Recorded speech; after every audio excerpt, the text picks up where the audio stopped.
Il était né dans l'abondance, mais condamné au silence. Le fils du milliardaire n'avait jamais prononcé un seul mot. Pas un cri à la naissance, pas un pleur de nourrisson, pas même ce premier maman que tant de parents attendent comme un miracle. Sa mère, Stella Martins, possédait des entreprises dans 3 pays, des immeubles qui touchaient le ciel et une influence capable de faire plier des gouvernements. Pourtant, chaque nuit, dans la solitude de son immense maison, elle se sentait plus pauvre que la dernière des femmes. Car aucune richesse ne pouvait acheter une voix à son enfant. Elle avait tout essayé. Les meilleurs hôpitaux de Lagos. Des spécialistes à Londres. Des cliniques privées en Suisse. Même des retraites spirituelles en Inde. Tous disaient la même chose, physiquement, l'enfant était parfait. Ses cordes vocales fonctionnaient. Son cerveau était intact. C'est peut-être psychologique, disait-il. Ou pire encore, c'est le destin. Stella détestait ce mot. Le destin était une excuse pour ceux qui n'avaient pas de pouvoir. Elle contrôlait sa vie. Elle contrôlait les autres. Mais face au silence de son fils, elle était impuissante. Chaque matin, le garçon se réveillait, souriait, jouait, mais sans bruit. Il vivait enfermé dans un monde intérieur que personne ne pouvait entendre. Et ce silence, lourd et cruel, résonnait plus fort que n'importe quel cri. À l'école internationale où étudiait le garçon, tout brillait. Les uniformes impeccables, les voitures de luxe alignées devant les grilles, les rires bruyants des enfants de l'élite.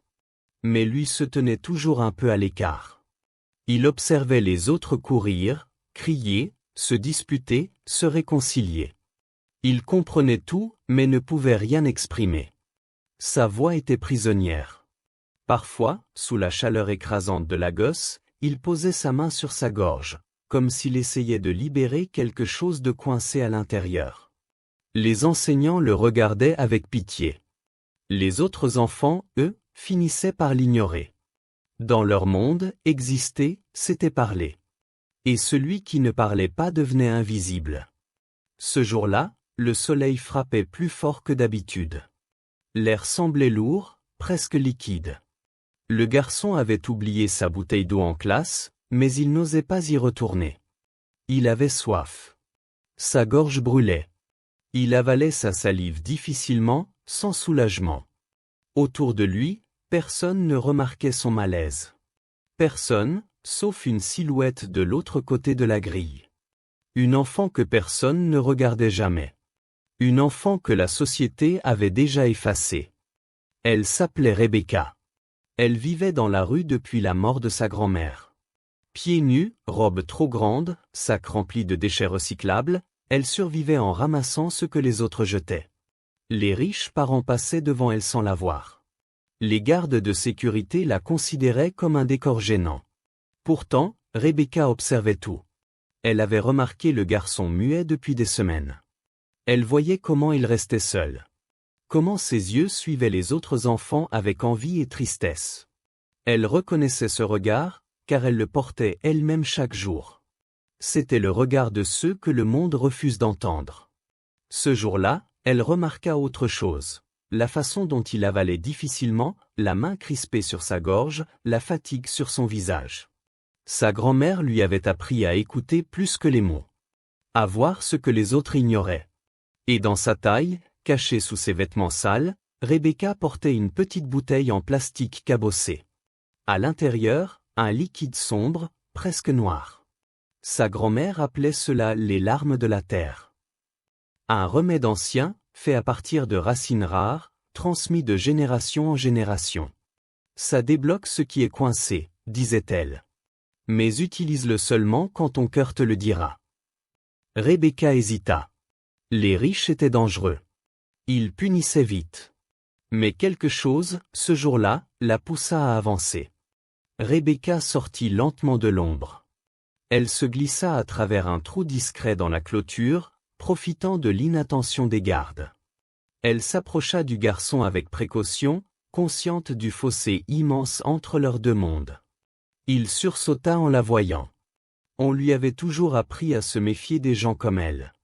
Mais Rebecca ne leva pas la voix. Elle ne tendit pas la main brusquement. Elle parla doucement, avec respect. Tu as soif, n'est-ce pas? Le garçon recula légèrement. Il ne pouvait pas répondre. Elle vit la peur dans ses yeux, mais aussi le besoin. Elle sortit la bouteille. Le liquide à l'intérieur semblait trouble, presque sale. Juste un peu, murmura-t-elle. Pour ta gorge. Le garçon hésita. Les règles de sa mère résonnaient dans sa tête. Ne jamais accepter quoi que ce soit d'un inconnu. Mais sa gorge brûlait.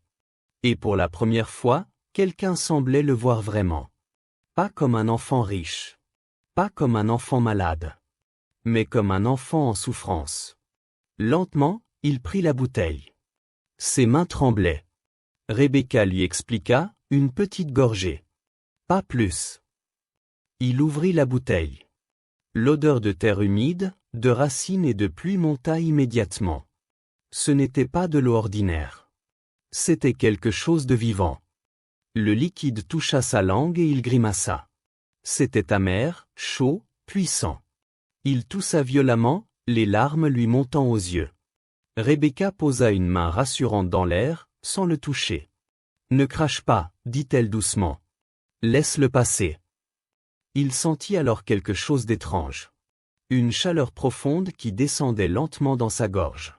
Pas une brûlure douloureuse, mais une vibration. Comme si des muscles endormis se réveillaient après des années. Il avala. Son corps frissonna. À ce moment précis, les cris éclatèrent. Les gardes accoururent. Des parents pointaient du doigt. Sa mère surgit, paniquée, hurlant qu'on s'éloigne de son fils. Rebecca recula, terrifiée. Elle serra la bouteille contre elle comme un trésor. La foule accusait. Poison. Magie noire. Saleté. Mais le garçon, lui, restait immobile. Sa main pressée contre sa gorge. À l'intérieur, quelque chose changeait. La pression qu'il avait toujours ressentie se transformait en mouvement. En possibilité. La mère du garçon, Stella Martins, était arrivée comme une tempête. Ses talons frappaient le sol avec colère, son visage était déformé par la peur. Elle repoussa un garde, attrapa son fils et inspecta frénétiquement son visage, ses lèvres, sa gorge. Elle voyait encore les traces brunes du liquide. Dans son esprit, les pires scénarios défilaient. Poison. Drogue. Rituel. Elle leva les yeux et fixa Rebecca avec un mélange de rage et de mépris. Pour elle, cette fille n'était qu'un danger venu de la rue. Autour d'eux, la foule murmurait. Des parents filmaient déjà avec leur téléphone. Rebecca tremblait. Elle savait ce que signifiait être accusée par les riches. La police. La prison. Peut-être pire. Pourtant, elle resta là. Elle ne fuyait pas. Le garçon, toujours silencieux, se tenait droit entre les deux femmes. Sa poitrine montait et descendait rapidement, non pas par peur, mais comme s'il se préparait à quelque chose d'inconnu. La chaleur dans sa gorge s'était calmée. À sa place, il ressentait une fraîcheur étrange, une clarté nouvelle. Comme si une porte, longtemps fermée, venait d'être déverrouillée. Stella criait encore, exigeant qu'on apporte de l'eau, qu'on appelle un médecin. Les gardes s'approchaient de Rebecca. Mais soudain, un son brisa le chaos. Faible. Rauque. Presque irréel. Un souffle devenu son. Tous se figèrent. Le garçon ouvrit la bouche. Sa mâchoire tremblait. Ses muscles luttaient contre cette année de silence. Un premier son sortit, cassé, hésitant. Puis un mot. Simple. Puissant. Maman. Le monde s'arrêta. Stella recula comme si elle avait été frappée. Ses yeux s'agrandirent, ses jambes cédèrent. Elle tomba à genoux devant son fils, oubliant sa robe coûteuse, oubliant les regards. Des larmes incontrôlables coulaient sur son visage. Elle tendit les mains vers lui, comme si elle avait peur que ce miracle disparaisse. « Dis-le encore » murmura-t-elle d'une voix brisée.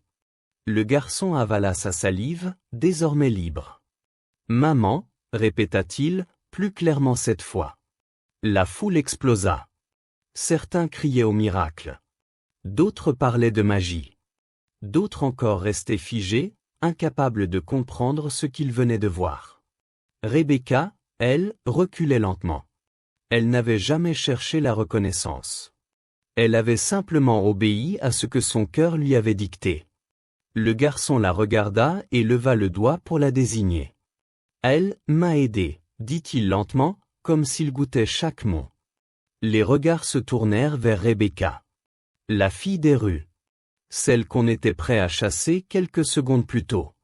Stella leva les yeux vers elle. Pour la première fois, elle la regarda vraiment. Pas comme une menace. Pas comme une saleté. Mais comme une être humaine. Les jours suivants, l'histoire fit le tour du monde. Le miracle du fils du milliardaire, titraient les médias. Les médecins parlaient de récupération spontanée. Les sceptiques criaient à la supercherie. Mais Stella voulait comprendre. Elle fit analyser la bouteille. Les résultats révélèrent un extrait de racine rare, utilisé depuis des siècles par des guérisseurs africains pour traiter les nerfs endormis. Une plante presque disparue, détruite par la pollution des mangroves. Lorsque Rebecca expliqua que sa grand-mère était guérisseuse avant que leur village ne soit détruit par des activités industrielles, Stella sentit une vérité douloureuse la frapper. L'entreprise qui avait bâti sa fortune avait peut-être contribué à détruire la nature qui contenait le remède pour son propre fils. Ce jour-là, Stella comprit que la richesse sans conscience était une pauvreté déguisée. Elle regarda Rebecca, désormais propre, nourrie, assise à la même table que son fils. Deux enfants venus de mondes opposés, unis par un même silence brisé. Léo parlait de plus en plus. Chaque mot était une victoire. Chaque phrase, un rappel que la sagesse africaine n'était pas un mythe, mais un héritage méprisé. Un héritage vivant.